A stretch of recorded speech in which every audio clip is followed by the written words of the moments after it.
Basically, when we stepped into India, we were saying okay to starting over. It was like becoming a baby. We had to learn how to talk again and how to walk in this new environment and how to have a posture of humility and learning. Our community had to teach us how to operate there. And I didn't know what I was doing. I had to learn. And the grace they gave us to learn and grow and to have room to fail was amazing. JOYN at the start said, we're going to create more jobs in order to allow people to decide for themselves what it is that they want to do in their lives. When we have work, we have the tools to decide how do we want to live our lives? What is it that we want to do? The decision part, right? That's never in our hands without work. We have such an amazingly diverse group of people. That diversity brought so much to our team. Kids that grow up on the street and guys that have struggled with addiction happen to be extremely scrappy and bright. They just didn't have their break in life. The idea of JOYN is a bringing together of commerce with compassion. We found that it's not sufficient to market compassion. You have to make really great things that are good for the world and good for people. And you have to make them in such a way that it's good for the producers. And it's magical when those three things come together. That's what we're chasing.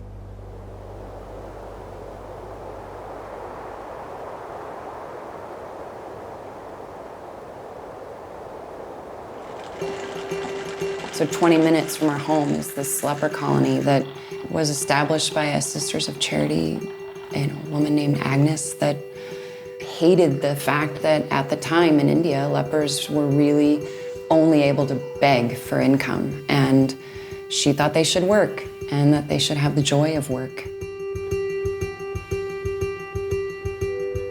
You drive up into this place and it's peaceful and calm and loving, and then you begin to hear the clicking noises of the looms and the wheels spinning.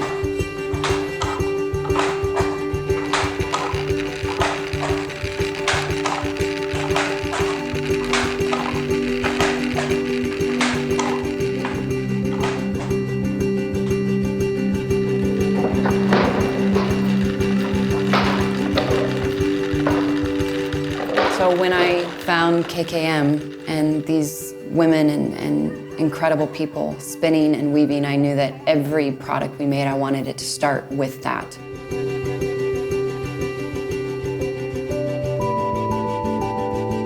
We buy fabric from KKM, then we do block printing. After that, it will go into cutting, stitching, quality control. We even do our marketing here. We do our own white box shot and we'll upload the images on the website, and like everything we do that in-house. Good? Oh, this is very difficult. I mean, it is even more difficult than production, doing production. Whew, I'm sweating. हम इतने दिन बाद मिल रहे हैं. Thank you. हम लोग को यहाँ पे आने दें. We are here right now. This area is called Saharanpur Chowk, Kavli Road, and Khudbuda Mohalla. This is really a sort of a shanty slum area where a lot of migrants from Bihar as well as other communities who constitute the sort of oppressed, marginalized communities in India based on the caste system here, they live.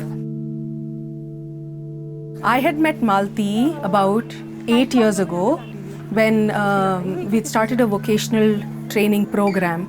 And so that's when Malti had joined because she was very eager to learn not only stitching and block printing, but also to continue her education to read and write. And she's moved on from making cotton bags now to learning to sew the harder, more complicated Rexine bags. She's a really important part of the workforce, and she's pretty incredible in the work she does. आप family की तरह रहते हैं, सब मन लगा रहता है, एक दूसरे का दुख मुसीबत भी बांट सकते हैं, ये भी है।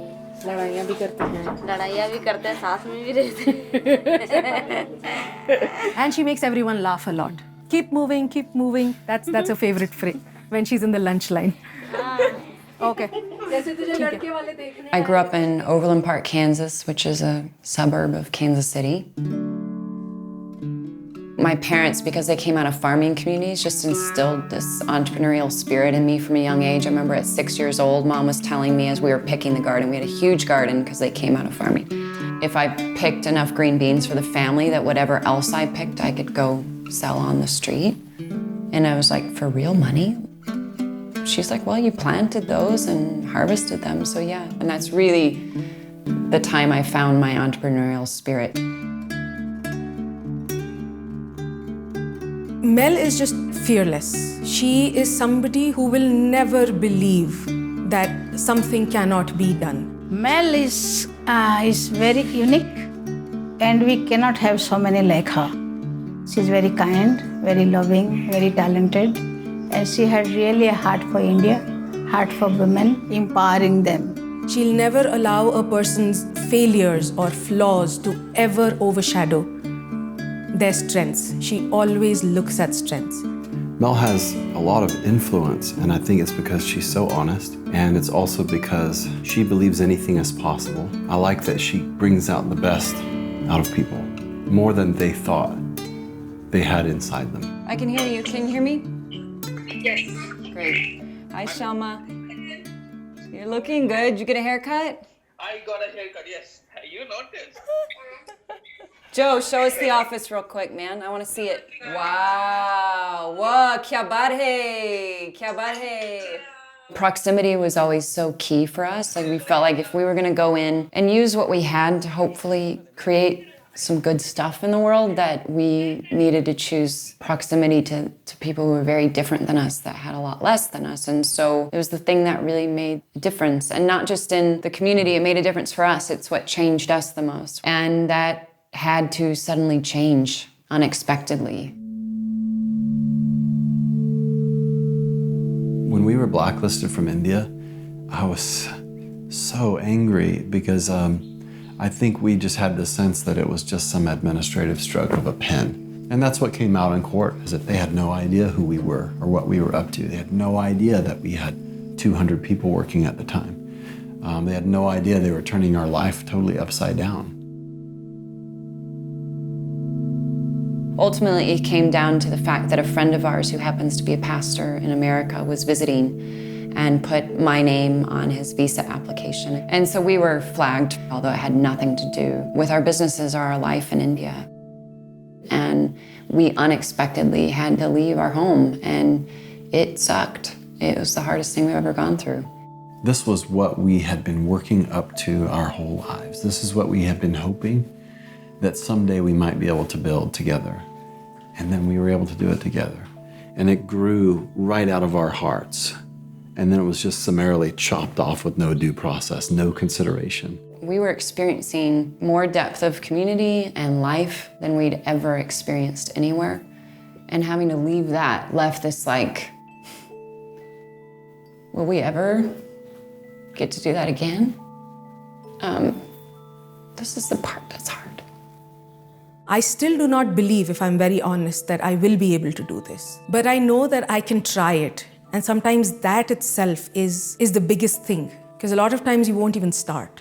The almost comical part of it is that we set out to start something that would be locally led and self-sustained by year 5. And we had to leave 5 days after our 5-year mark. And so we're in the Golden Triangle now, the border of Myanmar, Laos, and Thailand. And we're only about an hour and a half ahead of time zone from our team in India. They get to visit frequently. We've got workshops. We do all sorts of business training. So for now, best possible scenario. I'll tell you the painful thing first, that she's not here. She cannot see the way this company is growing and dreaming and being united. Everything that she would always talk about, but not because, oh, we should do it for her. It's because we truly and completely believe in that.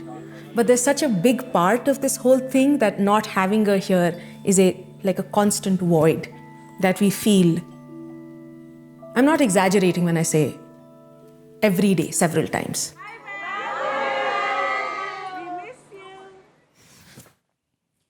The good thing, the positive thing that has come out of them not being here is just that we have all sort of stepped up. And I can notice that even in myself and all the other leaders of this community, people in this community who say, you know what, we'll do it.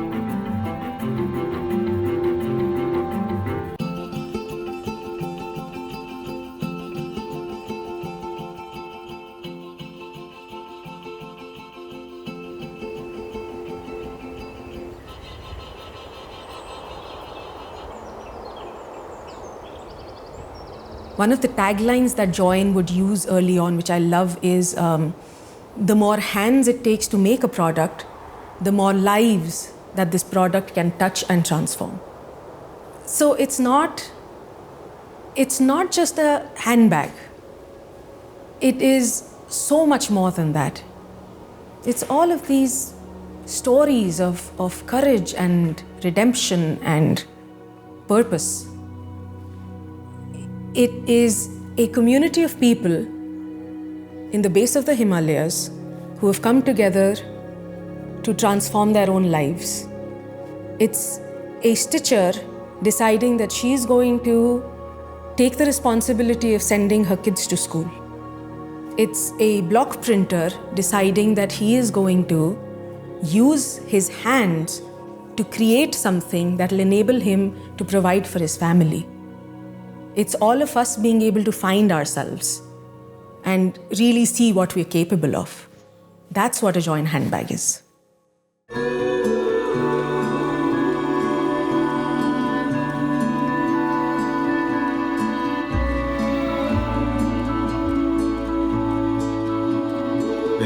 So what have you got there?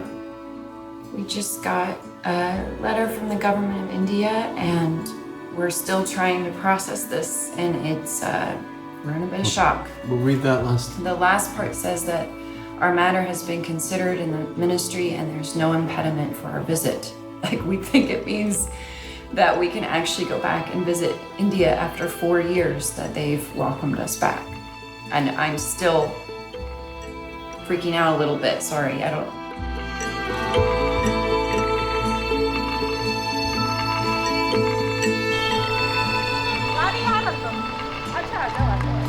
Hi! I bring melody, okay, for you guys. Happy?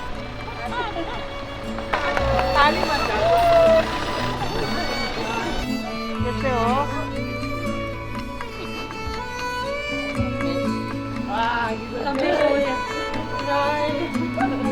Right now. Where is he? Huh?